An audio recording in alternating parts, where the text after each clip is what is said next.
malapetaka yang menjerumuskan umat manusia dalam Al-Kabair. Assalamualaikum warahmatullahi wabarakatuh. Innal hamdalillah wassalatu wassalamu ala Rasulillah wa ala alihi wa sahbihi wa man wala, amma ba'd. Pendengar yang budiman, setiap muslim sudah semestinya fokus terhadap kesalahan dan kekurangan dirinya, serta selalu introspeksi diri lebih banyak dibanding melihat dan memperhatikan orang lain. Namun, jika harus melihat orang lain, maka hendaklah Anda melihat sisi kebaikan dan kelebihannya saja.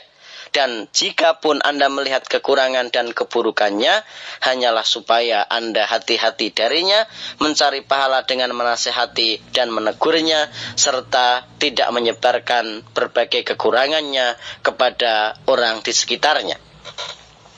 Dari Ibnu Umar radhiyallahu anhuma, bahwasanya Rasulullah sallallahu alaihi wasallam bersabda, sebagaimana yang diriwayatkan Imam At-Tabrani, fa'ammal muhlikatu fasyuhun muta'un wa hawa muttaba'un wa ijabul mar'i li nafsih.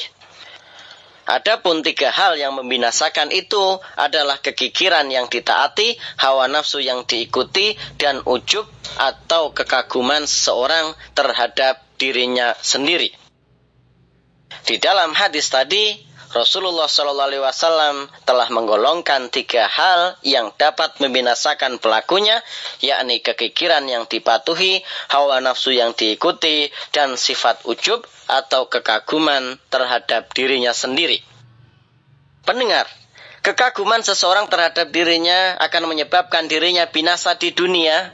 Biasanya berupa sulitnya ia menerima nasihat dan pengajaran dari orang lain, sehingga dirinya akan makin terpuruk ke dalam perbuatan dosa dan kemaksiatan.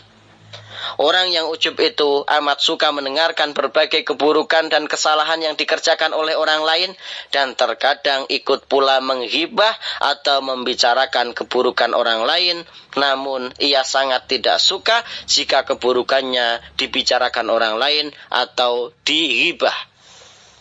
Orang yang ujub juga terkadang tidak suka jika ada orang lain atau saingan di dekatnya yang lebih cantik atau tampan, lebih berharta, lebih berkedudukan tinggi, lebih pandai, dan sebagainya. Maka ia akan iri dan dengki kepada orang itu selama memiliki kelebihan darinya. Ia selalu berharap orang yang memiliki kelebihan dari dirinya itu mendapat musibah yang dapat menurunkan kelebihannya tersebut. Adapun kebinasaan di akhirat, di antaranya adalah Allah Subhanahu wa Ta'ala akan menghinakan dan merendahkannya, serta akan menempatkannya di dalam neraka, sebab ujub ini termasuk dari sifat sombong yang jelas dilarang oleh Allah Jalla Jalaluhu dan Rasulnya Sallallahu Alaihi Wasallam.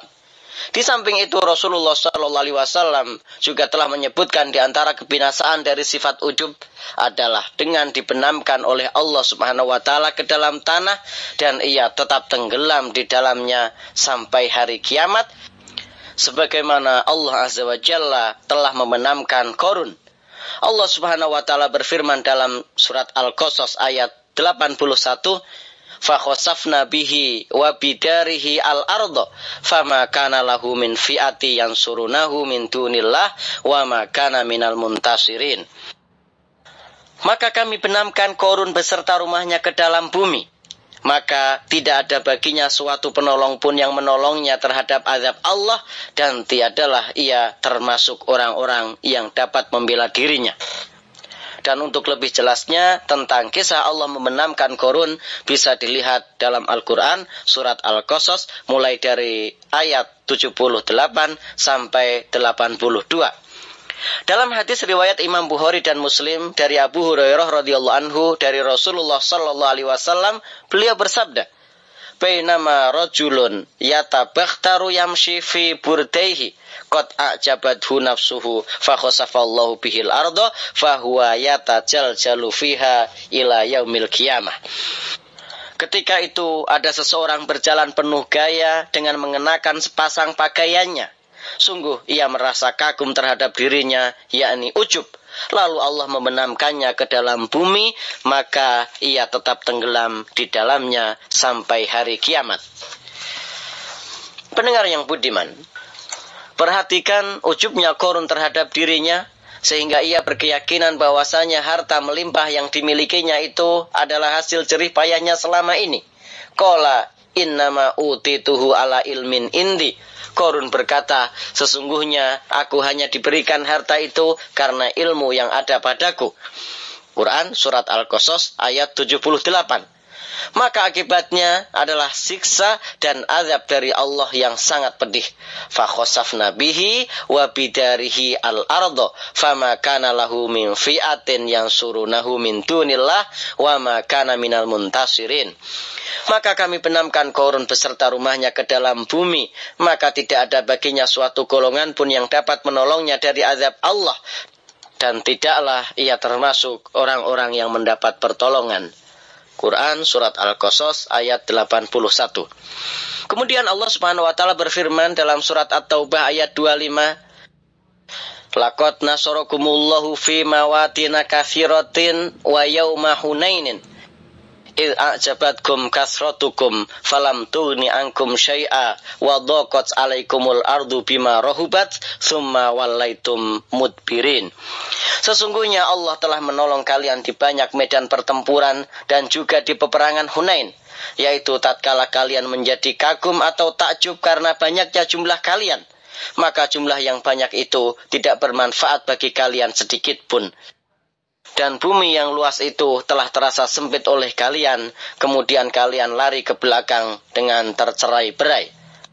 Berkata Syekh Abu Bakar Jabir Al-Jazairi, diharamkannya ujub terhadap dirinya dan beramal dengannya karena ujub jenis apapun itu termasuk penghalang besar dari kesuksesan.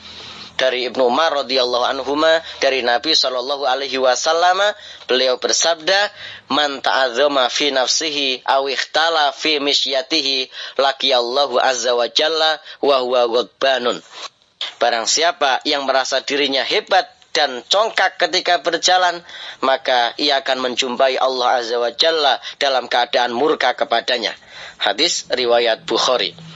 Demikianlah pendengar yang berbahagia di mana saja Anda berada, bahwa Allah Subhanahu wa taala melarang kita untuk ujub atau berbangga diri, karena pada hakikatnya semua yang kita miliki adalah titipan Allah Subhanahu wa taala. Semoga bermanfaat. Wassalamualaikum warahmatullahi wabarakatuh.